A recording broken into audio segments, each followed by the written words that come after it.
Okay, so you're probably wrestling with a really big question for your business right now. Hmm. When it comes to warehousing, storing your products, is it smarter to keep everything under one roof, Yeah. centrally, or spread things out? Maybe regional hubs. Yeah, it's a huge decision, and it's one that really hits your costs, affects your customer experience, and can even shape how you grow. Exactly. It's not just about storage space, is it? It feels much more strategic. Absolutely, it's fundamental. So in this deep dive, we're going to really unpack that question. We've got some great source material to work from. Right. And the aim here is, well, to give you the core insights, help you think clearly about your situation without drowning you in like super technical jargon. Yeah, keep it practical.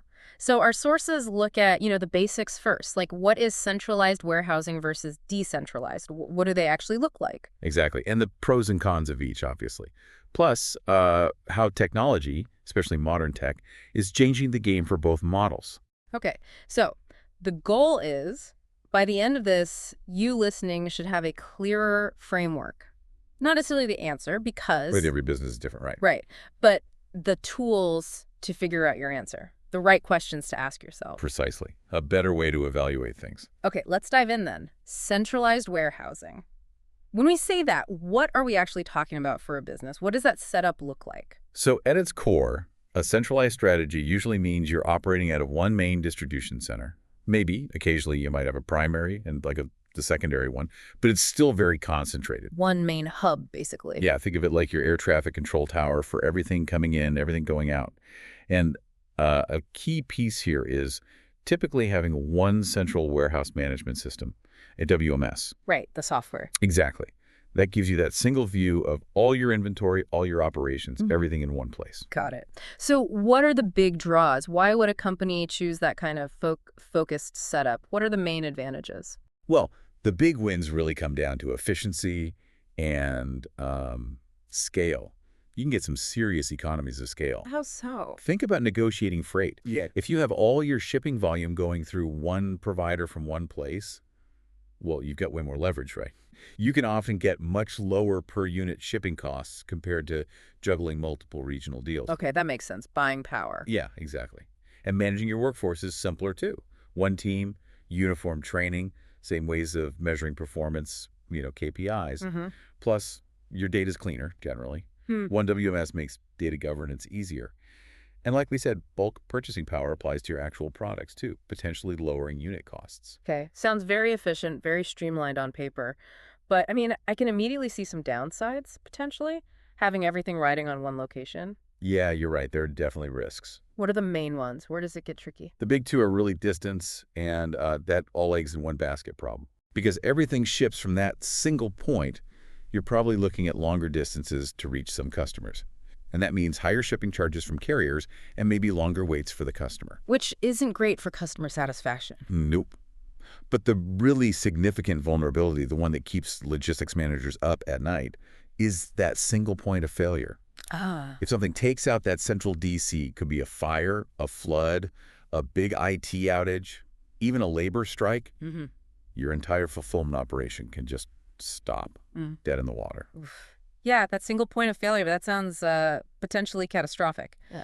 Okay, so let's flip the coin. What about the other approach? Decentralized warehousing. What does that look like? So decentralized is pretty much the opposite strategy. Instead of that one big hub, you set up several smaller warehouses. Spread out. Exactly. Spread out strategically in different regions, much closer to where your customers actually are. Mm-hmm. Each of these warehouses handles orders for its local zone. And what's really crucial here, what makes it work smoothly today, is a modern cloud-based WMS. That system becomes the brain, connecting all these sites. So WMS is even more important here. Absolutely critical. It gives you that real-time visibility and control across all these separate locations. It makes sure inventory levels are right, orders get routed correctly, even helps coordinate staff. It synchronizes the whole network. Interesting. Okay, so if you go down this route, what are the performance benefits? What does a company gain by spreading out? The gains can be pretty significant, especially when you talk about delivery. That last mile, Right, the expensive part. the most expensive and the most critical for the customer experience, yeah. By being physically closer, you can often slash those last mile costs and, maybe more importantly, get products into customers' hands much, much faster. Faster delivery times, that's a big competitive edge. Huge. And you also built in redundancy. If one warehouse has an issue, say a blizzard shuts down the Northeast facility for a day, Mm. the other locations can often pick up some of the volume, gives you business continuity. Resilience. Exactly. Yeah. Plus, you get flexibility in your inventory. You could stock products specific to, say, the West Coast market in your California warehouse without cluttering up a central hub with stuff that doesn't sell well elsewhere. Tailoring stock to local demand makes sense, but Right. okay, managing one warehouse is complex enough. Managing multiple sites scattered around, that sounds like it could get messy fast. You're absolutely right. The operational complexity definitely goes up, no question. What kind of complexities are we talking about? Well, you're suddenly juggling inventory balancing, making sure you have enough, but not too much, in each place. You're managing transfers between your own warehouses, handling returns that might come back to different spots. And the big one, keeping track of stock levels accurately across all locations in real time. That's tough. Yeah, I can see how errors could creep in easily. They can. And that's exactly where a really good multi-site WMS earns its keep. We saw Adrian deliver, mentioned in the research as an example. These systems are designed for this. How do they help? They automate a ton of it. They can suggest optimal inventory levels for each site, recommend stock transfers when one location is low and another has excess, and use smart rules to automatically route orders to the best fulfillment center. It minimizes errors and keeps the whole network humming. So technology is really the key to making decentralization manageable. It's the enabler, definitely. Yeah. You couldn't really do it effectively at scale without that kind of system. Okay, going back to that risk factor. That single point of failure we talked about with centralized, that seems like a massive argument in favor of spreading out, doesn't it? Our sources really hit on how bad a shutdown can be. Yeah, and it's kind of shocking when you look at the potential impact. We're not talking weeks of downtime. Even a short closure of a central DC, maybe just 48 hours, can translate into really significant lost revenue. Not to mention the damage to your brand reputation if you can't deliver. Right. So having stock spread out regionally, it's like insurance. It builds in that resilience against the unexpected. Okay. Now, the material we looked at also had this sort of quick decision checklist, some key questions for leadership teams trying to figure this out. What were some of the big ones on that list? What really stood out? There were several really crucial ones. First off, know your customer distribution. Are they clustered geographically, or are they spread all over the place? That's fundamental. Where are the orders actually going? Exactly. Yeah. Then, what's your service level promise? What have you told customers about delivery speed? Next day, 2-day, standard ground.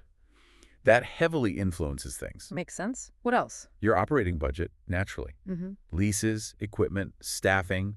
Running multiple sites costs more in fixed overhead than running one, usually. Mm-hmm. The breadth of your product catalog, your SKU count, Mm-hmm. is it narrow or do you have thousands and thousands of different items? Managing a huge catalog across multiple sites is harder. Right. Inventory complexity again. And finally, a really honest assessment of your disruption tolerance. How much downtime can your business actually handle before it really hurts? If you sell, I don't know, critical medical supplies, your tolerance is near zero. If you sell novelty t-shirts, maybe you have a bit more buffer. That's a great checklist. It really forces you to think through the specifics of your own business. Okay, so it sounds like it's often not a simple either choice, centralized or decentralized. The sources also mentioned a hybrid model, a blend. Exactly. The hybrid approach tries to get the best of both worlds, essentially. How does that typically work? Usually you'd have your main larger fulfillment center, let's call it HQ. That's where you hold the bulk of your inventory, maybe handle slower moving items or more complex fulfillment tasks. Okay. But then you'd also have one or maybe two smaller satellite warehouses. These are placed strategically in key regions. And what goes in the satellites? Typically your fastest moving products, the popular stuff. The goal is to position those high velocity SKUs closer to big pockets of customers to enable that faster, cheaper, last mile delivery. Ah, so you still get some centralization benefits bulk at HQ, but also faster regional shipping for the top sellers. Precisely. You maintain a good degree of central control, but still get some of the speed and proximity advantages of decentralization for the items that matter most to delivery times. Okay, that makes sense. But deciding where to put those satellite locations, that seems tricky too. It can't just be random, right? How do companies figure that out? No, definitely not random. It's very data-driven. The sources point to a few key analyses you'd run. Like what? First, you'd look hard at your order data. Create heat maps to see exactly where your demand is concentrated geographically, Yeah. where are the hot spots. Okay, follow the orders. Then you overlay other factors, How close are potential sites to major carrier hubs like FedEx or UPS sorting centers? What are the real estate costs like in those areas? Warehouse space isn't cheap. Right. Costs are always a factor. And interestingly, something else to consider is regional risk. Are some areas more prone to things like hurricanes, earthquakes, severe snow? You might want to avoid putting a critical satellite in a known disaster zone if possible. Hazard indices. Okay. Never thought of that. And again, this is where a good WMS comes in.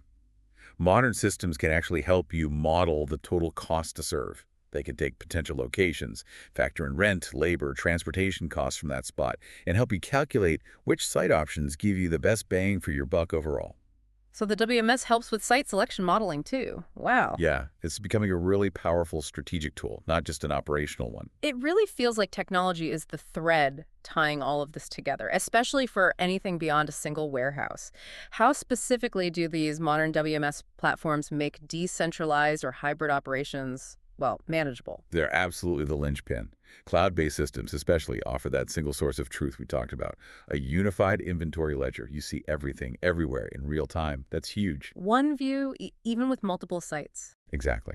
Then they have features like intelligent order routing. You set the rules maybe based on customer location, inventory levels, even shipping costs, and the system automatically sends the order to the optimal warehouse for fulfillment. No guesswork. Automating the decision of where to ship from. Yes. And they can also generate automated recommendations for stock transfers. Like, hey, you've got too much of product X in Nevada and you're running low in Ohio, you should move 50 units. Proactive inventory balancing. Right. Plus, they give you site-level dashboards. You can see performance metrics, order shipped, picking times, accuracy for each individual facility, all from one central login. Helps you spot problems early. It sounds like it removes so much manual effort and potential for error. Okay, shifting gears slightly, what about the environmental angle? Is one model inherently greener than the other? Centralized versus decentralized? That's a really good question, and it's becoming more important for companies. The trade-offs are actually, well, they're complicated, not straightforward. A centralized model usually means fewer buildings, less physical infrastructure, so potentially lower direct energy use for heating, lighting, cooling those facilities. Okay, no rebuilding footprint. But you typically have much longer transportation distances, right? Yeah. Trucks driving further to reach customers, more miles traveled, more fuel burned. Right, longer routes. Decentralized is the flip side. You've got more buildings, potentially higher overall utility consumption across all those sites. But your final mile delivery distances are much shorter. Less driving for that last crucial leg of the journey. So it's a trade-off between building energy and transport energy. Pretty much. Yeah. The sources suggest that to really know which is better from a carbon footprint perspective for your specific network, you need to do a proper life cycle assessment. You have to look at the whole utility energy and total transportation emissions to figure out the lower carbon option. There's no single easy answer. Makes sense. It depends on the specific distances, building efficiency, truck fuel, etc. Okay, so let's say a company has a setup. Maybe it's been working fine. How do they know when it's starting to strain?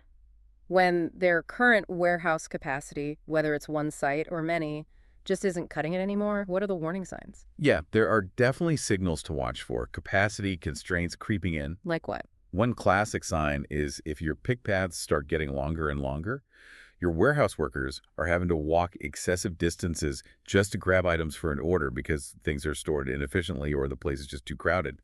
If those average pick times are consistently exceeding your standards, that's a red flag. So inefficiency starts showing up in the workflow. Exactly. Another one could be carriers hitting you with surcharges, things like oversized facility or detention fees because your shipping docks are constantly jammed, trucks are waiting too long to load or unload. That's a sign you're bottlenecked. Ouch, extra fees. Nobody wants that. No. And probably the most obvious indicator, the one that usually gets management's attention, is if your order-to-ship lead times start creeping up consistently over several months. It's just taking longer to get orders processed and out the door. Okay, so if they see those signs, they're running out of space or efficiency, is the only answer to build or lease a whole new warehouse? Not always. That's often the default thought. But there's another lever you can pull first, potentially. Which is? Automation. Investing in warehouse automation can be a really effective way to get more out of the space you already have. How does that work? Things like automated storage and retrieval systems, ASRS, or goods-to-person systems like multi-shuttle towers or vertical lift modules. They can dramatically increase your storage density, letting you store more stuff in the same square footage, and also speed up picking and put away, basically doing more within your existing walls. Densifying the current space. That's exactly. But it's not free. Automation requires significant capital investment up front. So you have to do the math carefully. Weigh that automation cost against the cost and disruption of setting up a whole new facility. Right, a big strategic investment decision either way. Now, one area with multiple warehouses that just screams potential disaster to me is inventory management. How do you stop yourself from ending up with piles of dusty, unwanted product A in warehouse 1 while you're completely sold out of it in warehouse 2 where customers actually want it? Yeah, that is the nightmare scenario for decentralized inventory. It's absolutely critical to get this right. So how do you prevent that? What are the keys? It really boils down to visibility and control, powered by technology and good processes. First, you need real-time visibility, knowing exactly what you have, where it is, right now. That means disciplined use of barcode scanners, maybe RFID, maybe even IoT sensors on valuable items. Accurate real-time data is paramount. Absolutely. Then, you need rigorous inventory counting processes, regular cycle counts, ideally directed and enforced by your WMS, to catch discrepancies quickly and keep that data accurate. You can't rely on annual physical counts anymore. Continuous checking. Yep. And finally, your WMS needs to have a smart replenishment engine. It should be constantly analyzing sales data and inventory levels across all locations and proactively suggesting or even automating the redistribution of stock, moving excess inventory from where it's not selling to where it is needed before you get stockouts or pileups. So the system helps shuffle the inventory around intelligently. That's the goal. Prevent those costly imbalances. The sources actually included a story, kind of a warning, about an electronics retailer that tried to decentralize but didn't upgrade their tech first. What happened there? Oh yeah, that was a classic cautionary tale. Yeah. Serves as a really stark reminder of how vital the right tech is, especially when you increase complexity. What went wrong? Basically, this company decided to go from one central warehouse to 4 regional depots. A big move. But they tried to do it using their old, outdated WMS, which just wasn't built to handle multi-site inventory in real time, effectively. Oh. Exactly. They essentially just copied their entire huge product catalog into all 4 warehouses. And without the system to properly track sales and manage stock levels across the network, well, it became chaos. Kind of chaos. Within just a few months, they had warehouses literally overflowing with products that weren't selling in that region, just sitting there gathering dust. Meanwhile, their best-selling items were constantly out of stock at pretty much every location because the system couldn't see the overall picture or manage replenishment properly. Nightmare. Customers must have been furious. Oh, order cancellations went through the roof. And huge amounts of their working capital got tied up in inventory that was either in the wrong place or just wasn't moving. It was a disaster caused directly by not having the right WMS for their new decentralized strategy. Wow. That really highlights the WMS importance. Okay, so let's bring it together. For someone listening, maybe they're at that crossroads trying to figure out their best warehousing path forward. What are the absolute must-do first steps based on what we've learned? Yeah, the sources were pretty clear on the final recommendations, the starting points. Step 1, analysis. You have to do a deep dive into your own data. Where are your customers geographically? What delivery speed do they truly expect or require? Get granular on that. Know your demand profile. Okay. Step 2, model the costs. Build out scenarios. What would the total landed cost, warehousing, transport, everything look like under a purely centralized model? Fully decentralized, a couple of different hybrid options. You need those numbers. Don't guess. Calculate. Right. Step 3, prioritize the tech. The sources strongly emphasize choosing a modern, scalable WMS that explicitly supports real-time, multi-set visibility and control. Adrian Tech Deliver was mentioned as one example to look at, but the key is that multi-site capability. Get the right system in place, or at least planned. Crucially. And the final piece of advice was, don't jump the gun on leases or automation.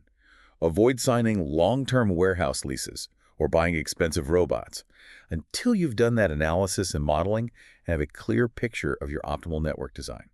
Strategy first, then execution. Plan before you build or lease. Or outdate. Got it. Yeah. Okay, so just to wrap up the core ideas, can you give us that quick executive recap? Centralized, decentralized, hybrid, what are the absolute key takeaways for each. Sure. So centralized, typically your lowest fixed overheads, simplest management structure overall. But the trade-offs are potentially longer delivery times for some customers and that significant risk concentration, the single point of failure. Okay. Decentralized. Decentralized Yep. usually involves higher total operating expenses, definitely more complex to manage day to day. But the big wins are faster delivery, especially that last mile, lower shipping costs potentially, and that built-in redundancy, that resilience. Got it. And hybrid. Hybrid aims for the middle ground. It tries to balance the benefits.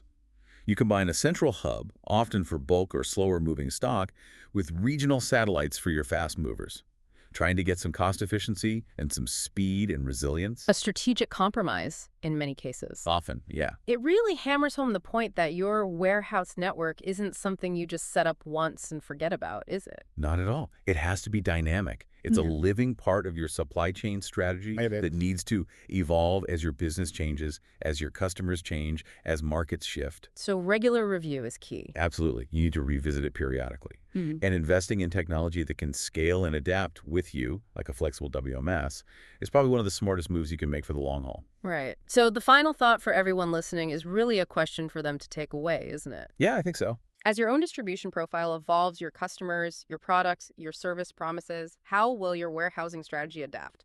Not just to meet today's needs, but to actually anticipate what's coming next. How will you stay ahead of customer expectations and market demands?